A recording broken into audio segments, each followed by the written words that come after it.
¿Y si toda tu vida fuera una mentira? ¿Y si un simple trámite en un banco pudiera desvelar un secreto familiar enterrado durante décadas? Esta es la historia de Carmen, una mujer a la que el destino le tenía preparada la sorpresa más grande de su vida, justo cuando se sentía más humillada y perdida. Prepárense para un viaje lleno de emociones, un giro argumental que desafía toda lógica y una boda que nadie, absolutamente nadie, podrá olvidar jamás.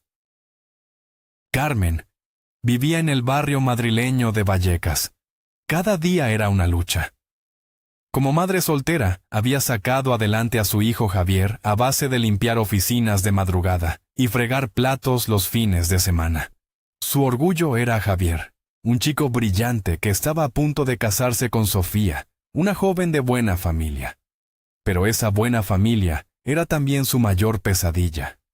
Los padres de Sofía, Pilar y Antonio, eran empresarios adinerados y clasistas que nunca perdían la oportunidad de recordarle a Carmen su lugar. La boda se celebraría en un lujoso restaurante del barrio de Salamanca y le exigían pagar la mitad, una suma imposible que la tenía al borde del abismo. El aire acondicionado del Banco Santander parecía congelar las gotas de sudor en la frente de Carmen. Se sentía pequeña, fuera de lugar, sentada frente al subdirector de la sucursal.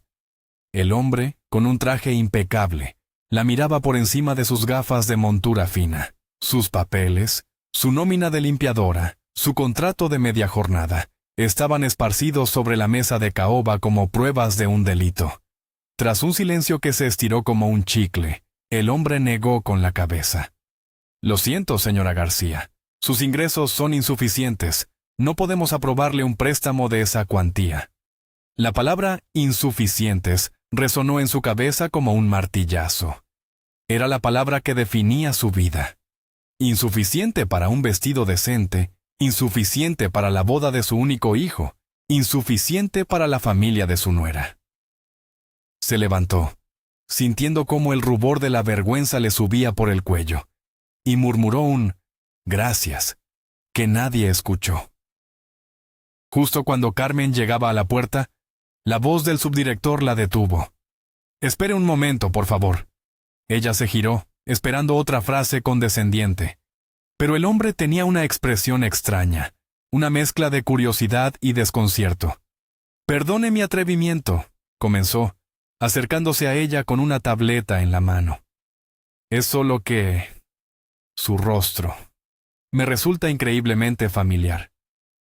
Le mostró una fotografía del sistema de seguridad del banco. Era ella, sin duda, pero vestida con un abrigo elegante y joyas discretas. La fecha era de hacía 3 años. Esta mujer abrió una cuenta y una caja de seguridad aquí. Hizo un depósito muy sustancial. Su nombre era Julia, Julia Rivas. Desde ese día no hemos vuelto a saber de ella. Carmen negó con la cabeza, confundida. «No conozco a ninguna Julia. Debe de ser un error, un parecido». El hombre insistió, anotando algo en una tarjeta. «Quizás». Pero si le digo la verdad, nunca he visto un parecido tan exacto. Este es el domicilio que nos dejó.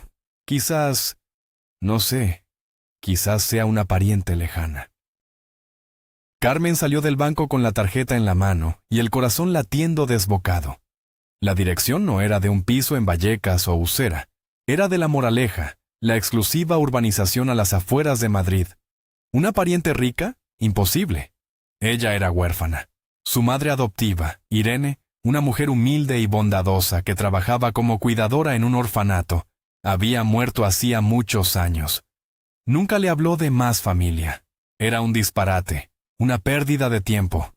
Debía volver a casa, llamar a su amiga Isabel y lamentarse de su mala suerte. Pero algo, una extraña pulsión, una curiosidad inexplicable, la hizo caminar hacia la parada de metro. Era una locura, pero ¿qué más podía perder? Su dignidad ya se había quedado en aquel despacho con olor a ambientador caro. El viaje en transporte público hasta La Moraleja fue como cruzar a otro mundo. Los edificios de ladrillo visto de su barrio dieron paso a calles arboladas y silenciosas, flanqueadas por altos muros que ocultaban mansiones impresionantes. Se sentía como una intrusa con sus vaqueros gastados y sus zapatillas de mercadillo. La dirección la llevó a una imponente villa de piedra blanca, rodeada por un jardín perfectamente cuidado donde florecían las bugambillas. El aire olía a césped recién cortado y a dinero. Respiró hondo y con el pulso tembloroso, pulsó el timbre del videoportero. Una voz amable de mujer respondió. ¿Sí? Carmen tragó saliva. Buenos días. Mi nombre es Carmen García. Vengo del banco. Es un asunto un poco extraño. Hubo una pausa. Luego, la pesada puerta de hierro forjado se abrió con un zumbido eléctrico. Avanzó por el camino de piedra que serpenteaba a través del jardín. En el porche de la casa, una mujer de unos 70 años, elegante incluso con un sencillo vestido de lino, la esperaba. Su pelo plateado estaba recogido en un moño impecable, y sus ojos azules, curiosos, la examinaban. Cuando Carmen se acercó lo suficiente para que la viera con claridad, la expresión de la mujer cambió. Su rostro palideció. La amabilidad se transformó en un shock absoluto. Llevó una mano a su boca, ahogando un grito. Sus ojos se llenaron de lágrimas y sus piernas flaquearon. No, no puede ser, susurró, antes de que sus ojos se pusieran en blanco y se desplomara lentamente sobre una de las sillas de mimbre del porche. Carmen corrió hacia ella gritando. «Señora, ¿se encuentra bien? ¡Ayuda, por favor!». De la casa salió un hombre de edad similar, alarmado por los gritos. Al ver a Carmen inclinada sobre su esposa, se quedó paralizado en el umbral de la puerta. Se santiguó, con los ojos desorbitados, murmurando algo ininteligible. Parecía haber visto un fantasma. «Ricardo, trae las sales», gritó Carmen, que había visto el frasquito en una mesita cercana. El hombre, llamado Ricardo, reaccionó. Corrió adentro y volvió con las sales y un vaso de agua. Mientras ayudaba a su mujer a recuperarse, no apartaba la vista de Carmen, una mirada cargada de miedo, asombro y una emoción que ella no podía descifrar. La mujer, Elena, abrió los ojos lentamente. Su primera mirada fue para Carmen y rompió a llorar. Un llanto profundo, desgarrador, que no era de pena sino de algo mucho más complejo. «Hija, has vuelto», sollozó, extendiendo una mano temblorosa. «No entiendo nada», dijo Carmen, sentada en un lujoso sofá de terciopelo. El salón estaba lleno de libros, cuadros y recuerdos. Olía a cera de abeja y a una vida entera de historias. «Mi madre se llamaba Irene. Murió hace mucho tiempo. No tengo más familia». Ricardo, con la voz quebrada, se sentó frente a ella. «Irene te adoptó, Carmen, pero nosotros somos tus padres biológicos». Elena, más calmada, tomó la palabra. «Tú no naciste sola, cariño. Tuviste una hermana gemela idéntica. Os llamamos Carmen y Julia». La revelación fue como un golpe sordo. ¿Una hermana gemela? ¿Padres biológicos millonarios? Parecía el guión de una telenovela barata. Pero la emoción en los ojos de aquella pareja era tan real, tan palpable, que le impedía dudar. El mundo de Carmen, construido con tanto esfuerzo sobre cimientos de pobreza y sacrificio, comenzaba a desmoronarse. Ricardo se levantó y descolgó un gran cuadro de la pared. Detrás había una caja fuerte. La abrió y sacó un viejo álbum de fotos con cubiertas de cuero. Lo puso sobre la mesa de centro y lo abrió por la primera página. «Mirad», dijo con ternura. 2 bebés idénticos, envueltos en mantas rosas, la miraban desde una fotografía en blanco y negro. Eran indistinguibles. «Éramos tan felices», susurró Elena acariciando la imagen. «Teníamos una pequeña empresa textil que empezaba a despegar. A principios de los 90, la competencia era feroz, salvaje. Recibimos amenazas para que vendiéramos, pero nos negamos. Habíamos invertido toda nuestra vida en ese sueño». Sus ojos se nublaron al pasar la página, como si el recuerdo todavía le quemara por dentro. «Un día», continuó Ricardo con la voz convertida en un susurro ronco, Mientras paseabais con vuestra niñera en el Parque del Retiro, ocurrió. 2 hombres. La empujaron, te cogieron de tu carrito y desaparecieron. Solo se llevaron a una, a ti, Carmen. La historia era tan terrible que a Carmen le costaba respirar. Nos llamaron pidiendo un rescate. Todo el dinero de la empresa a cambio de tu vida. Por supuesto, aceptamos. ¿Qué importaba el dinero? Pero mientras la policía preparaba el operativo, hubo un ajuste de cuentas entre bandas. Los secuestradores murieron tiroteados. ¿Y tú? Tú desapareciste. La policía nos dijo que lo más probable era que se hubieran deshecho de ti, que nos hiciéramos a la idea de lo peor. El dolor de aquel hombre, 30 años después, era tan intenso que Carmen sintió un nudo en la garganta. Pero yo nunca perdí la esperanza, intervino Elena, apretando la mano de Carmen. El corazón de una madre lo sabe. Sabía que estabas viva en alguna parte. Supongo que, al morir los secuestradores, quienquiera que te tuviera simplemente te abandonó. Y acabaste en ese orfanato, donde la buena de Irene te encontró y te dio un hogar. Carmen miró sus propias manos, las manos de una limpiadora, callosas y agrietadas. Toda su vida de lucha, de soledad, de sentirse diferente, de repente cobraba un sentido terrible y doloroso. ¿Y Julia?, preguntó en voz baja, temiendo la respuesta. ¿Qué fue de mi hermana? El silencio que siguió fue pesado, cargado de una nueva tristeza que se sumaba a la antigua. Elena suspiró, y las lágrimas volvieron a brotar.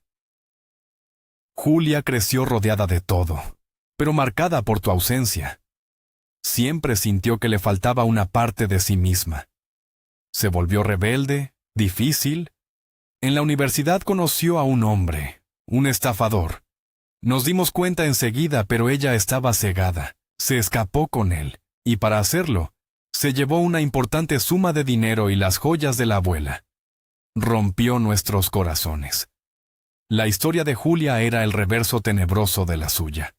Una vida de privilegios que acabó en desdicha, mientras que su vida de carencias la había convertido en una luchadora. 2 destinos opuestos, nacidos del mismo vientre. No volvimos a saber de ella durante años, prosiguió Ricardo. El tipo la abandonó cuando se acabó el dinero. Hace 3 años nos llamaron de un hospital. Julia estaba muy enferma. Había pospuesto ir al médico por vergüenza, por orgullo. La enfermedad estaba demasiado avanzada. La voz se le quebró. La cuidamos hasta el final, nos perdonamos. Pero fue demasiado tarde. Murió hace casi 3 años. Entonces Carmen lo entendió todo. La mujer del banco, la que abrió la cuenta y la caja de seguridad, era su hermana gemela, Julia. Justo antes de morir, había decidido devolver lo que se llevó. Por eso nadie había vuelto a reclamar aquel dinero. Era una herencia que la estaba esperando, un último regalo de una hermana a la que nunca llegó a conocer. Esa tarde, Carmen llamó a Javier. Hijo, puedes venir a una dirección. Necesito que conozcas a unas personas. Y por favor, ven solo. Su voz sonaba tan extraña que Javier se preocupó y cogió un taxi de inmediato. Cuando llegó a la mansión de La Moraleja y vio a su madre en el porche, flanqueada por una pareja de ancianos elegantemente vestidos, no entendió nada. «Mamá, ¿qué es esto? ¿Quiénes son?» Carmen le tomó de la mano, con los ojos brillantes de lágrimas contenidas. «Javier, cariño, te presento a Elena y Ricardo. Son mis padres, y tus abuelos». La mandíbula de Javier casi se desencajó. Miró de los ancianos a su madre, y de nuevo a ellos, buscando un parecido que, de repente, se hizo evidente en la forma de los ojos de Elena, en la sonrisa de Ricardo. El encuentro fue un torbellino de emociones. Javier, que siempre había sentido el vacío de no tener más familia que su madre, escuchaba la increíble historia con los ojos muy abiertos. Abrazó a sus abuelos con una fuerza que mezclaba la alegría del descubrimiento con la tristeza por todos los años perdidos. Elena no dejaba de acariciarle la cara, como si quisiera memorizar cada rasgo de su nieto. Ricardo le hacía preguntas sobre sus estudios de económicas, y su rostro se iluminaba de orgullo. En unas pocas horas, la pequeña y humilde familia de Carmen se había expandido, llenándose de un pasado que no conocía y un futuro que jamás habría imaginado. Sentados en el jardín, mientras el sol de la tarde teñía el cielo de naranja, Carmen sintió por primera vez en su vida una paz profunda, la sensación de haber llegado, por fin, a casa. Al día siguiente, fueron al banco. Esta vez, Carmen no entró como una mujer humillada pidiendo un préstamo, sino como una heredera, acompañada de sus padres y con el certificado de defunción de Julia y los documentos que acreditaban su parentesco. Fue recibida por el propio director de la sucursal. En una sala privada, abrieron la caja de seguridad. Dentro, un joyero de terciopelo contenía collares de perlas, pendientes de diamantes y broches antiguos, las joyas de la abuela. Eran tesoros familiares que contaban una historia. Junto a ellas, los documentos de la cuenta de Julia. La cifra, con los intereses acumulados durante 3 años, era astronómica. Carmen miró a sus padres, abrumada. «Todo esto es para ti, hija, y para nuestro nieto», dijo Ricardo. «Julia lo habría querido así». Quedaban solo 3 días para la boda. Carmen le pidió a Javier que no dijera nada todavía. Le dio a su hijo un sobre con el dinero exacto que le correspondía para el banquete. Javier se lo entregó a sus suegros. Pilar, la madre de Sofía, cogió el sobre con 2 dedos, como si le diera asco. «Vaya, parece que la limpiadora ha conseguido reunir el dinero, seguramente pidiendo limosna a todos sus vecinos», le comentó a su marido en un susurro que todos pudieron oír.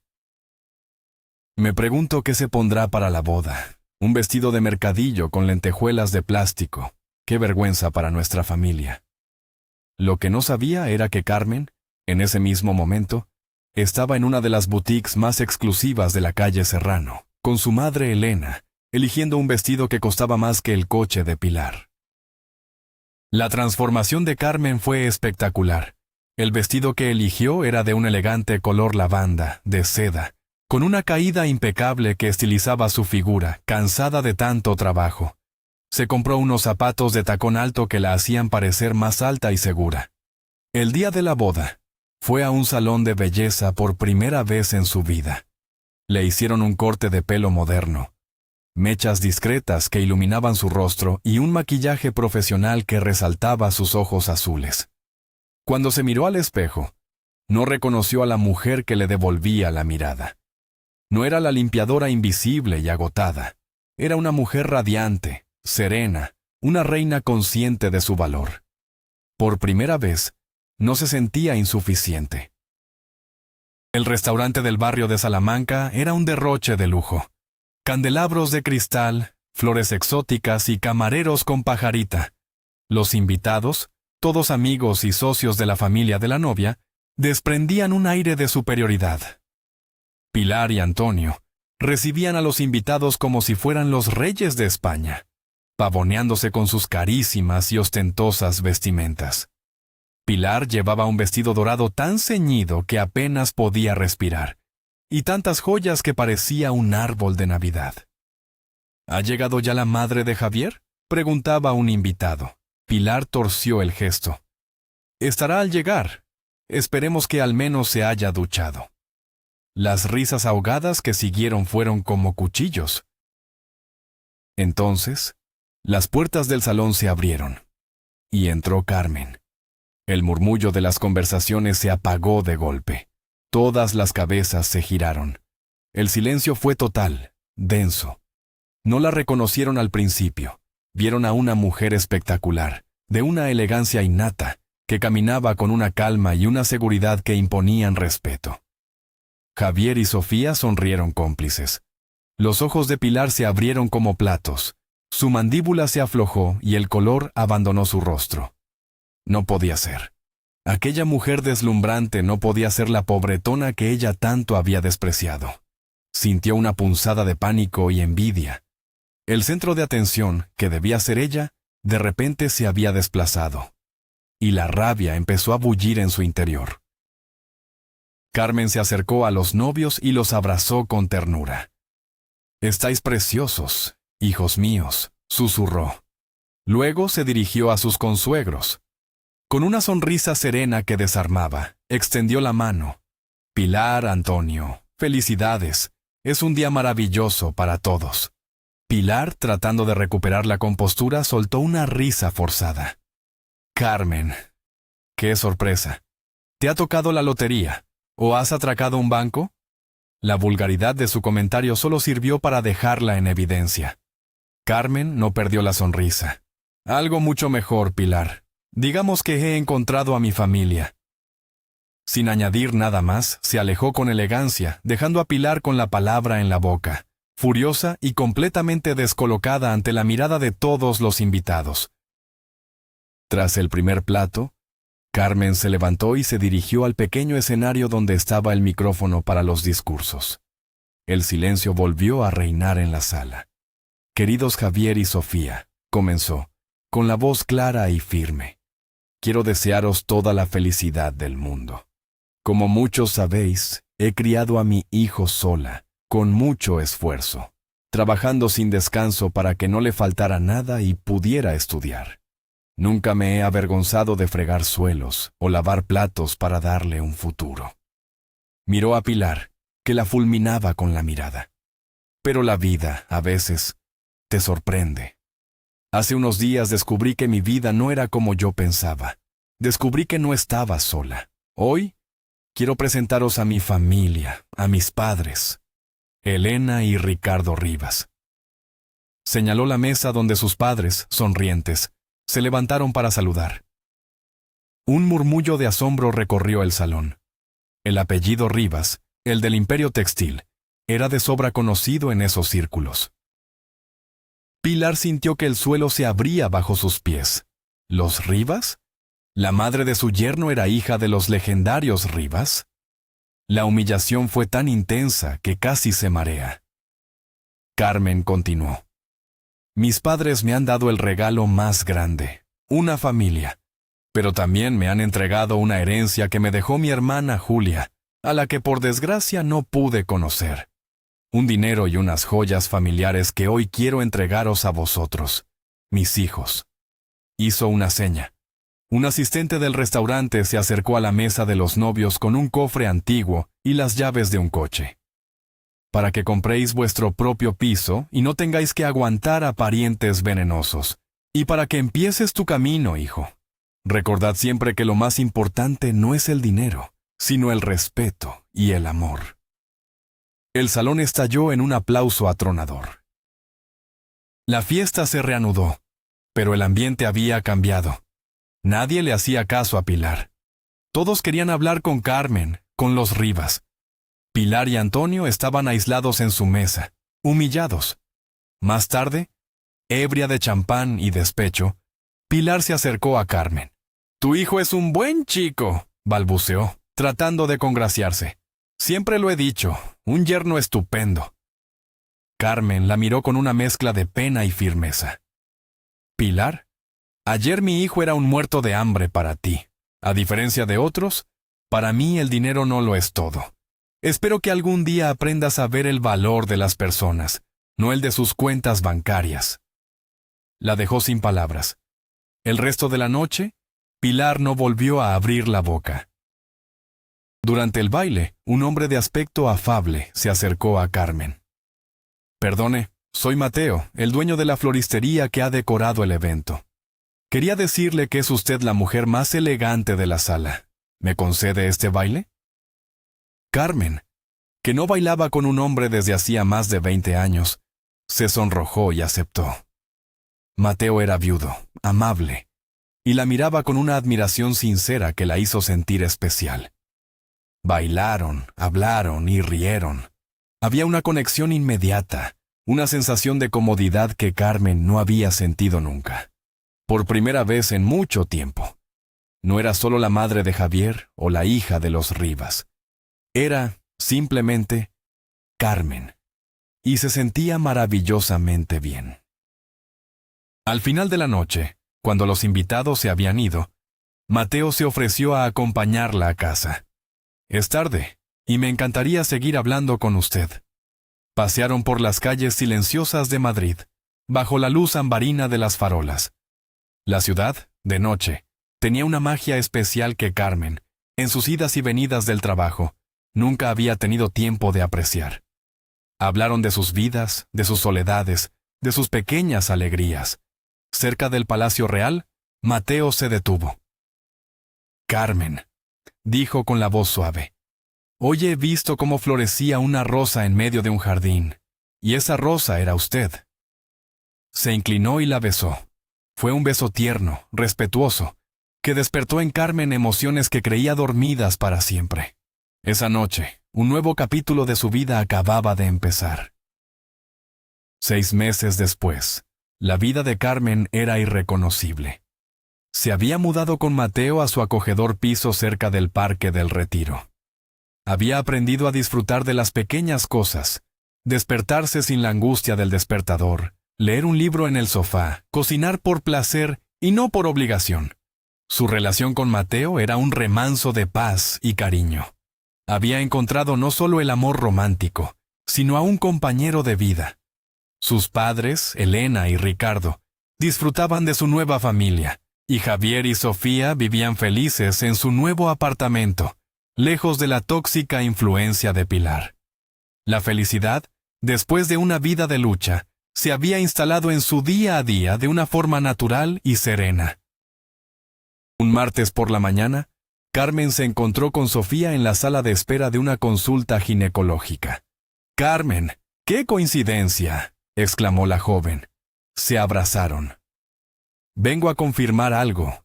Creo que estoy embarazada», confesó Sofía sonrojada y feliz. A Carmen se le iluminó el rostro. «¡Qué maravilla, hija! Voy a ser abuela». Sofía, curiosa, le preguntó, «¿Y tú? ¿Una revisión rutinaria?». Carmen sonrió con un punto de nerviosismo. «Bueno, a mi edad, con algunos retrasos, he pensado que la menopausia estaba llamando a la puerta. He venido a confirmarlo». La ironía del destino era asombrosa. Ambas estaban en esa consulta, en 2 momentos vitales completamente distintos, esperando noticias que cambiarían sus vidas. Media hora más tarde, Carmen salió del despacho del médico completamente en shock. Sofía la esperaba, radiante. «¡Confirmado! Estoy de 3 meses, va a ser una niña». Abrazó a su suegra. Carmen, pálida, apenas pudo responder. «Yo también», murmuró. Sofía no entendió. «¿Tú también qué?». Carmen la miró con ojos vidriosos, una mezcla de pánico y asombro. «Yo también estoy embarazada, de 2 meses, a mis 45 años. ¡Qué vergüenza! ¿Qué le voy a decir a Javier? ¿Y a Mateo?». Sofía se quedó boquiabierta un segundo, y luego soltó una carcajada de pura alegría. «No es una vergüenza, es la mejor noticia del mundo. Nuestros hijos se criarán juntos, serán como hermanos. Es increíble». La reacción de Sofía, tan pura y feliz, empezó a disipar los miedos de Carmen. Esa noche, Carmen preparó la cena para Mateo con el corazón en un puño. Cuando él llegó, notó su nerviosismo. «Cariño, ¿qué pasa? ¿Malas noticias del médico?». Carmen rompió a llorar. «Peor, Mateo, estoy embarazada». Él se quedó quieto procesando la noticia. Luego, una sonrisa inmensa iluminó su rostro. Se arrodilló frente a ella y le cogió las manos. «Peor, Carmen, es el mejor regalo que podías darme. Creí que nunca sería padre. Vamos a tener un bebé, nuestro bebé». La abrazó con fuerza, y las lágrimas de miedo de Carmen se convirtieron en lágrimas de felicidad. No había vergüenza, solo amor. Un amor que, contra todo pronóstico, estaba a punto de crear una nueva vida. El siguiente domingo, toda la familia se reunió en el jardín de la casa de Elena y Ricardo para una barbacoa. El sol brillaba, los niños futuros, aún no nacidos, eran el centro de todo. Javier y Sofía anunciaron que esperaban una niña, y entonces Mateo, radiante, se puso en pie. Y nosotros tenemos otra noticia, dijo abrazando a Carmen. Parece que la pequeña no vendrá sola. Carmen y yo también vamos a ser padres. Hubo un segundo de silencio atónito, seguido de una explosión de vítores y aplausos. Elena lloraba de felicidad. 3 generaciones reunidas bajo el sol de Madrid. Carmen miró a su alrededor. Su hijo, su nuera, sus padres, el hombre que amaba, y las 2 nuevas vidas en camino. La mujer que meses atrás se sentía insuficiente, ahora tenía la vida más completa y rica que jamás hubiera podido soñar. Y así, la vida de Carmen, que parecía destinada a la sombra y el sacrificio, floreció de la manera más inesperada. Encontró el amor, recuperó una familia y descubrió que nunca es tarde para empezar de nuevo. La boda de su hijo no solo unió a 2 personas, sino que reescribió el destino de todos, demostrando que la verdadera riqueza no está en las cuentas bancarias, sino en los lazos de amor y en la capacidad de perdonar y volver a empezar.